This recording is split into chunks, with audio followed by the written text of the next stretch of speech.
नमस्कार। वैद्य हार्दिक चंद्र का ओम चिरंजीवी आयुर्वेद हॉस्पिटल बड़ौदा से नमस्कार। आज के व्याख्यान का विषय है आयुर्वेद क्या है। आयुर्वेद शब्द आयु एवं वेद दोनों शब्दों से मिला हुआ एक आयुर्वेद शब्द है। आयु अर्थात आयुष्य, वेद अर्थात विज्ञान। आयुष्य का विज्ञान जहाँ पे दिया गया है वो आयुर्वेद है। हमारी भारतीय संस्कृति आर्य संस्कृति के 4 वेद ऋग्वेद, यजुर्वेद, सामवेद एवं अथर्ववेद, यहाँ अथर्ववेद का उपवेद आयुर्वेद है। आयुर्वेद की उत्पत्ति पृथ्वी की उत्पत्ति से पहले से हुई है। ब्रह्मा जी द्वारा आयुर्वेद को स्मरित करके गुरु शिष्य परंपरा के द्वारा आज हमारे पास आयुर्वेद उपलब्ध है। आयुर्वेद का उद्देश्य क्या है? आयुर्वेद स्वस्थ व्यक्ति का स्वस्थ बनाए रखने में और अस्वस्थ बीमार रोगी व्यक्ति का स्वस्थ बनाने में अपना प्रयोजन सिद्ध करता है। ये उसके 2 प्रयोजन हैं। आयुर्वेद के प्राचीनतम एक चिकित्सा पद्धति है। आज सर्वे चिकित्सा पद्धतियों में से आयुर्वेद को सुरक्षित दृष्टि से देखा जाता है। आयुर्वेद में उल्लेखित स्वस्थ व्यक्ति की व्याख्या को WHO world health organization Switzerland द्वारा श्रेष्ठ प्रस्तावित दिया गया है। उसे आयुर्वेद को सर्वे चिकित्सा पद्धतियों में से आयुर्वेद में दी गई स्वस्थ व्यक्ति की चिकित्सा, स्वस्थ व्यक्ति की व्याख्या को सर्वश्रेष्ठ साबित किया गया है। हाँ, आयुर्वेद के तरफ समग्र विश्व की दृष्टि आज आयुर्वेद के तरफ है। सब मान चुके हैं कि आयुर्वेद ही हमें सबसे सुरक्षित तरफ से चिकित्सा उपलब्ध कराता है। इसके साथ हमारे मन में कुछ क्वेश्चन मार्क उपलब्ध है कि आयुर्वेद ये जड़मूल से रोग मिटाता है। एक ऐसी मान्यता भी है और एक संदेह भी है कि ये जड़मूल से मिटाता है। तो इसके लिए मैं आज आपको प्रस्तुत करूंगा कि या अवश्य आयुर्वेद हरेक रोग को जड़मूल से मिटाने की क्षमता रखता है। परंतु जब आपका रोग नवीन हो, तुरंत हुआ हो और आप आयुर्वेद की तरफ जाते हो, विश्वास रखते हो, धैर्य रखते हो, आयुर्वेद के औषध ग्रहण करते हो, आयुर्वेद की चिकित्सा करवाते हो, तो अवश्य ही आयुर्वेद आपके रोगों को जड़मूल से मिटाने की क्षमता रखता है। परंतु आप सालों पुराना कोई रोग हो, शरीर में एकदम घर कर गया कोई रोग हो, तो उसको जड़मूल से मिटाने में आयुर्वेद को मुश्किल अवश्य पड़ती है। दूसरी एक मान्यता है, दूसरा एक प्रश्न है, दूसरा एक संदेह है लोगों के मन में कि आयुर्वेद देर से मिटाता है। तो ये अंशतः सत्य है, अंशतः असत्य वाक्य है। तो जब नवीनतम व्याधि आयुर्वेद की चिकित्सा के द्वारा ठीक किया जाए तो तुरंत ठीक होता है। और ऐसा भी कहा जाऊं कि एलोपैथिक दवा से भी जल्दी से जल्दी आयुर्वेद दवाई से वो रोग ठीक हो सकता है।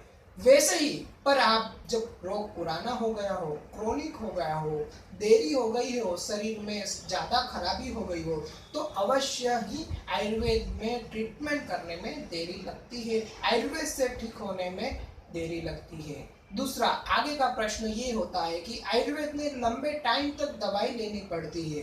तो इसके बारे में मैं थोड़ा आपको एक सापेक्षतया बात करूँगा कि जी हाँ, कोई ऐसा रोग आप लंबे पुराना लेके आते हो तो उसमें लंबे समय तक लेने की आवश्यकता रहती है। हाँ, थोड़े एग्जाम्पल के थ्रू मैं आपको समझाता हूँ। आपको डायबिटीज हो गया, कोई एलोपैथी डॉक्टर आपको जिंदगी भर दवाई लेने का ही बोलेगा, कभी वो ऐसा नहीं बोलेगा कि इतने टाइम में आपकी दवाई बंद हो गई। तो ये कहाँ आपकी दवाई बंद हुई? दूसरा, हाइपरटेंशन का, आपको हाई बीपी का तकलीफ है तो वो वैसे ही बोलेगा, तो आपको जब तक आपकी सांस है तब तक आपको ये दवाई लेनी पड़ेगी। ऐसे ही थायराइड की बीमारी है, अस्थमा की बीमारी है और ऐसे कई रोग हैं कि जिसको आपको लाइफ टाइम एंड तक, आपके अंतिम श्वास तक उसमें दवाई लेनी पड़ती है। जब आप आयुर्वेद से कोई रोग ठीक करते हो तो अवश्य ही लंबे समय तक दवाई लेनी पड़ती है। बस एक बार ठीक हो गया रोग तो फिर आप लंबे समय तक और पूरे समय तक जिंदगी भर स्वस्थ रह सकते हो। आगे की बात करूंगा कि आयुर्वेद में दूसरा ये प्रश्न होता है कि आयुर्वेद दवाइयों की साइड इफेक्ट होती है या नहीं। हाँ, कई लोगों के अंदर ये विश्वास है कि आयुर्वेद से साइड इफेक्ट नहीं होती है, और कई लोगों के मन में क्वेश्चन मार्क है कि आयुर्वेद रोगों से साइड इफेक्ट होती है। तो मैं दोनों को बात को सही पुरवार मानूंगा कि आयुर्वेद से साइड इफेक्ट नहीं होती है, तो हाँ नहीं भी होती है, और होती है तो होती भी है। तो एक होती है तो कैसे होती है मैं आपको बताता हूँ। जब हमें एक गिलास पानी का प्यास लगी है और हम एक गिलास पानी की बजाय 1.5 गिलास 2 गिलास पानी पी जाते हैं, तो वो 2 गिलास पिया हुआ पानी हमारे शरीर के लिए हानिकारक साबित होता है। और हमें कभी ऐसा पानी ज़्यादा पिया है तो वैसा अनुभव हमने किया ही है। वैसे ही दूध, हमें आधा गिलास दूध ही सूट होता है, पर हमें आज ज़्यादा दूध पी लिया, 1 गिलास 1.5 गिलास दूध पी लिया, तो वो दूध भी हमारे लिए हानिकारक साबित होता है।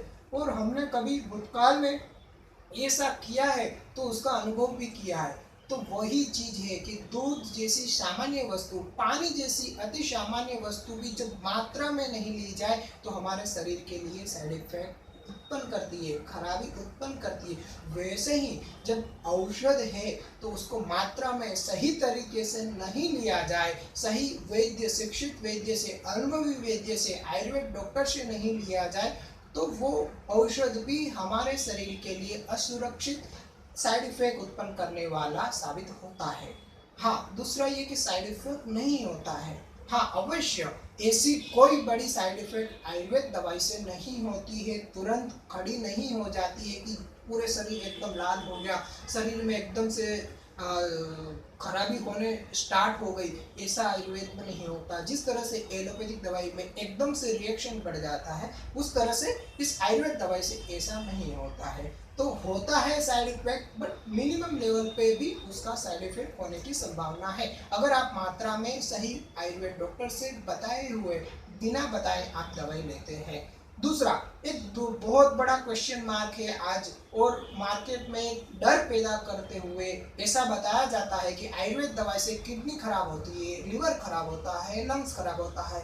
तो ये कैसे खराब होता है? तो इसमें भी जब सावधानी, बिना सावधानी है आप डायरेक्ट कोई न्यूज़पेपर है, कोई एडवर्टाइज है, कोई अनपढ़ बोल देता है कि ऐसी दवाई ले लीजिए आप, तब वो दवाई आपको बिना बताए, डॉक्टर को बताए, बिना आयुर्वेद डॉक्टर को बताए जब ले लेते हो तो ऐसी होने की संभावना है।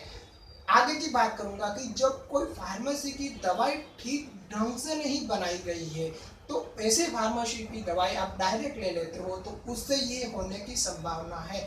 बट जब आप एक शिक्षित आयुर्वेद डॉक्टर से दवाई लेते हैं, अनुभवी आयुर्वेद डॉक्टर से दवाई लेते हैं, तो ऐसी कोई संभावना नहीं है कि आपकी आयुर्वेद दवाई से किडनी खराब होगी या लिवर खराब होगा या कुछ भी खराब होगी। आयुर्वेद के तो रोग को तो ठीक करता ही है, उसके साथ शरीर में दूसरी भी जो बीमारी है, दूसरी भी खराबी है, दूसरी भी भविष्य में उत्पन्न होने वाली धीरे धीरे खराबी बढ़ रही है, उसको भी ठीक करने में सहायभूत होता है। आयुर्वेद में औषधों के साथ पंचकर्म चिकित्सा भी बताई गई है कि शरीर के अंदर जो खराबी रहती है उसको अपने नजदीक ही मार्ग से बाहर निकालने की चिकित्सा भी आयुर्वेद में बताई गई है।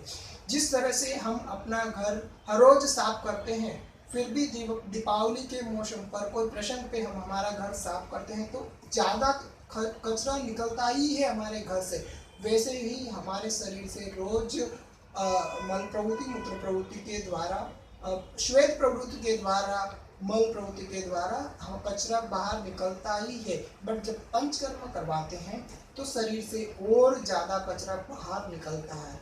जिस तरह से हम हमारे शरीर के संपर्क में आए हुए आहार, पानी और हवा के जो खराब पार्टिकल्स है वो हमारे लंग्स, किडनी सब तरफ डिपॉजिट होते ही रहते हैं। तो जब पंचकर्म करवाते हैं तो वो पूरा शरीर के बाहर निकलता है। जब मल प्रवृत्ति हो जाता है, सिर्फ आंत हमारी साफ हो जाती है, तो कैसा हल्कापन हमें महसूस होता है। तो सोचिए, जब पंचकर्म के द्वारा हमारी हार्ट, हमारा किडनी, हमारा लंग्स, हमारा पूरा शरीर जब शुद्ध हो जाता है, तो कितना हल्कापन, कितना लाभ हमें मिल सकता है।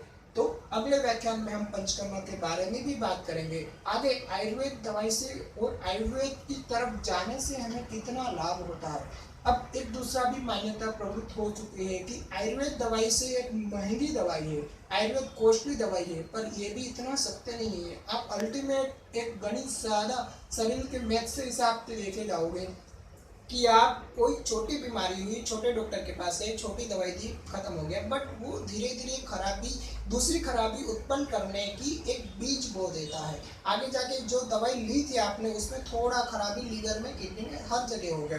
दूसरी बार वो दवाई दी, दूसरी बार वो डॉक्टर के पास गए दूसरी बीमारी के लिए, वो दवाई से आपका ठीक नहीं हुआ तो हाई डोज दिया, तो हाई डोज से फिर से आपका लीवर में, किडनी में एक खराबी आगे बढ़ता ही गया, बढ़ता ही गया, बढ़ता ही गया। और एक बार ऐसी खतरनाक बीमारी शरीर के अंदर उत्पन्न हुई, और जब आपको ठीक छोटे डॉक्टर से नहीं हुआ, बड़े डॉक्टर के पास से, बड़े डॉक्टर, तो एक बड़ा डॉक्टर बड़ी बीमारी बताता है और बड़ा सा खर्चा बताता है, तो तब पता चलता है कि इतना बड़ा खर्चा आपको हो गया। और फिर अल्टीमेट आप पहले से ही आयुर्वेद दवाई का सपोर्ट लेते, पहले से ही आयुर्वेद दवा से ठीक होते रहते, प्रिवेंशन बेस में होते रहते, तो रोग प्रतिकारक शक्ति अच्छी रहती, कोई साइड इफेक्ट भी नहीं होती और शरीर भी अच्छा होता। तो अल्टीमेट तरफ से देखा जाए तो आयुर्वेद बहुत ही सरलतम, शुद्ध स्वरूप में हमारा शरीर स्वस्थ रखता है, और कीमत में भी वो इतना महंगा नहीं पड़ता है जिस तरह से आयुर्वेद के, एलोपैथिक के ऑपरेशन महंगे पड़ते हैं, उनकी दवाई पड़ती है। तो अल्टीमेट देखा जाए तो सब तरह से हम आयुर्वेद के तरफ मुड़े, और आयुर्वेद हमें इतना ही बहुत ही लाभदायी हो सकता है। जिस तरह से आप विश्वास के साथ आयुर्वेद की तरफ आओगे, उतना ही आपको आयुर्वेद अच्छे से अच्छा लाभदायी होगा। हाँ, ऐसा नहीं है कि एलोपैथिक दवाई की जरूरत नहीं पड़ती है। हाँ, हमारे शरीर में इतना ज़्यादा रोग बढ़ गया है, इमरजेंसी है, तो एलोपैथिक दवाई का सहारा अवश्य लेना पड़ता है। बट जहाँ तक पॉसिबल हो तब तक आयुर्वेद दवाई की तरफ आप मुड़े और आयुर्वेद से स्वस्थ रहे, ऐसी मेरी शुभकामना है। आभार।